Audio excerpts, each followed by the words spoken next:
Pourquoi y a-t-il autant de coupures ? Coupure d'eau encore ce matin ? Voici pourquoi cela arrive. Et ce n'est pas une fatalité. La Guadeloupe souffre d'une crise de l'eau structurelle. Pour comprendre pourquoi, il faut regarder en arrière. Un réseau vieux de 50 à 60 ans. Une grande partie des canalisations date des années 1960-1980. Avec le temps, elles se sont fragilisées par la corrosion, les mouvements de terrain et les variations de pression. Résultat, les tuyaux cassent. Des décennies de sous-investissement.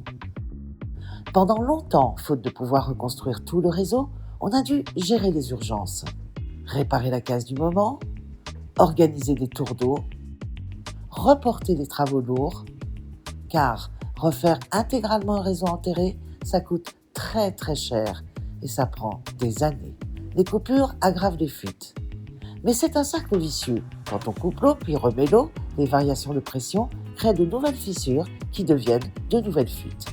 Les tours d'eau, censés économiser la ressource, finissent parfois par abîmer davantage le réseau. Il faut donc agir à la fois sur la réparation des fuites et sur le changement des canalisations. Un problème de comptage. Une partie de l'eau perdue n'est pas seulement dans les fuites, c'est aussi de l'eau mal suivie, branchement non déclaré, base client incomplète, volume non facturé. Aujourd'hui, on estime que 60 à 70% de l'eau produite peut être perdue avant d'arriver chez les usagers. L'eau est un droit fondamental, parlons-en.